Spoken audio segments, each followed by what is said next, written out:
এক নাম্বার, যেই সমস্ত ব্যক্তিরা সাহেবে নেশাব অর্থাৎ নেশাব পরিমাণ মালের মালিক হয়, এই নেশাব পরিমাণ মালের মালিকদেরকে যাকাত দেওয়া যাবে না।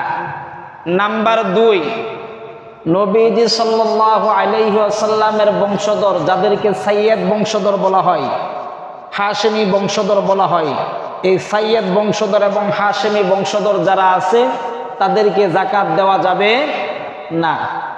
নাম্বার 3, যেই ব্যক্তি যাকাত আদায় করতেছে, যাকাত আদায়কারীর বাবা, মা, দাদা, দাদি, পরদাদা, পরদাদি, এইভাবে উপরের সিঁড়িতে যারা আছে তাদেরকেও যাকাত দেওয়া যাবে না।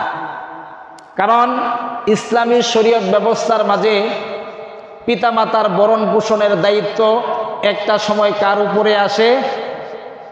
সন্তানের উপরে। কার উপরে আসে?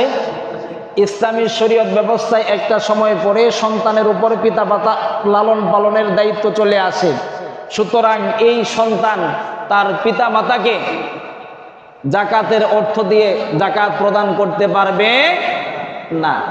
এটা হলো উপরের সিঁড়ি। এখন আসুন নিচের দিকে।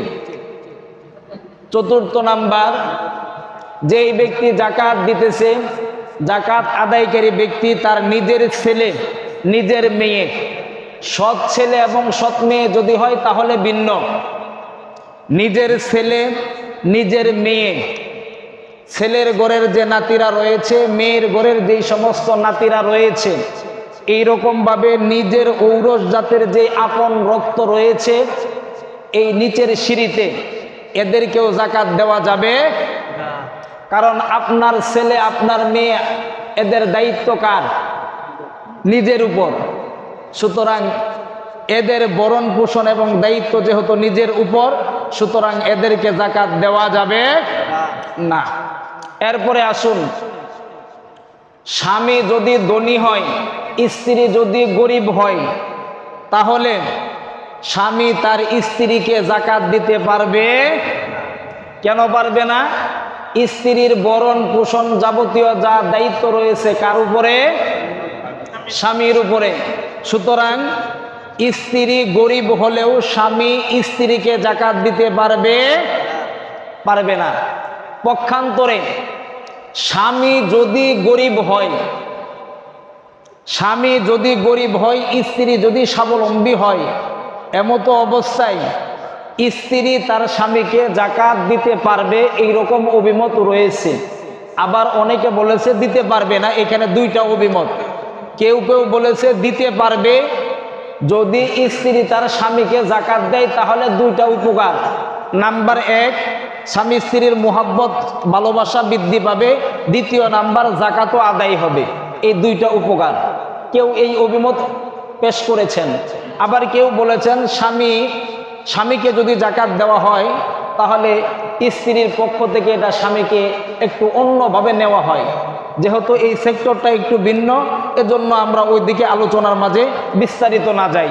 যদি এরপরে কেউ দেয়, অভিমত যেহেতু রয়েছে, আশা করা যায় আদায় হয়ে যাবে ইনশাআল্লাহ।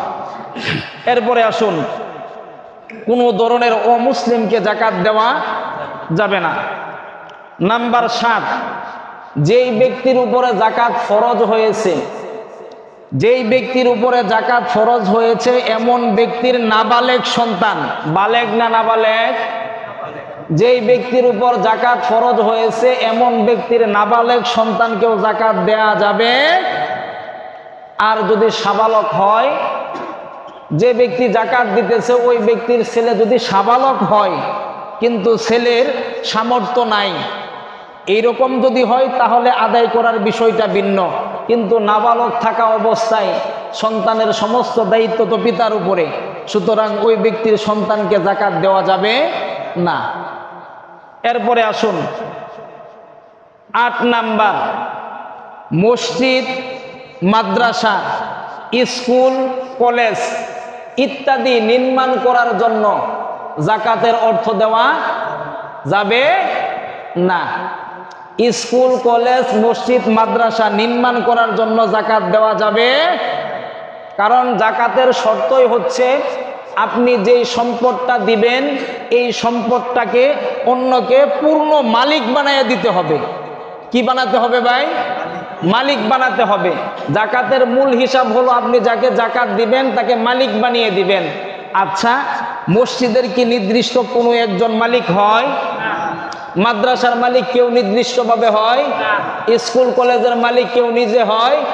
সুতরাং এই সেক্টরের মাঝে জাকাত দেওয়া যাবে না।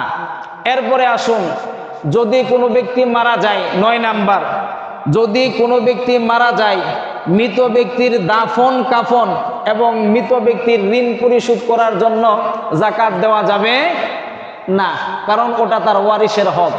এর পরবর্তীতে আসুন, রাস্তাঘাট, কালভার্ট, ব্রিজ ইত্যাদি নির্মাণ করার জন্য জাকাত দেয়া যাবে, কারণ রাস্তার মালিক নির্দিষ্ট কেউ না। স্কুল কলেজ কালভার্ট রাস্তা এই সেক্টরগুলি নির্মাণ করার জন্য জাকাত দেওয়া যাবে না। এরপরে আসুন 11 নাম্বার, যদি জাকাতের মাসআলা অনুযায়ী সঠিকভাবে দেশের সরকার প্রধান জাকাতের ফান্ড ব্যবহার না করে, তাহলে এই রকম সরকারের ফান্ডেও জাকাত দেওয়া যাবে, কারণ সরকার যদি সঠিকভাবে জাকাতের ফান্ড ব্যবহার না করে তাহলে দেওয়া যাবে না। 11 নাম্বার, জাকাত দ্বারা মসজিদ মাদ্রাসার স্টাফ যারা আছে, মসজিদ মাদ্রাসার স্টাফ যারা আছে এদেরকেও জাকাতের টাকা দিয়ে বেতন দেওয়া যাবে। মাদ্রাসার শিক্ষক যদি গরিব হয়, জাকাতের হকদার হয়, আপনি তাকে জাকাত দিতে পারবেন, সেটা ভিন্ন। মসজিদের ইমাম সাহেবের সামর্থ্য যদি না থাকে তাহলে আপনি তাকে জাকাত দিতে পারবেন, সেটা সেক্টর ভিন্ন, যদি জাকাতের হকদার হয়। কিন্তু জাকাতের টাকা দিয়ে বেতন দেওয়া যাবে না। তাহলে সম্মানিত শুধু প্রিয় দিনী ভাইয়েরা, এই পর্যন্ত আমরা আলোচনা করলাম যাদেরকে জাকাত দেওয়া যাবে না, আর আগের পয়েন্টে আমরা আলোচনা করছি যাদেরকে জাকাত দেওয়া যাবে। আল্লাহ তাআলা আমাদেরকে বুঝে শুনে জাকাতগুলো আদায় করার তৌফিক দান করুন। সকলে বলেন আমিন।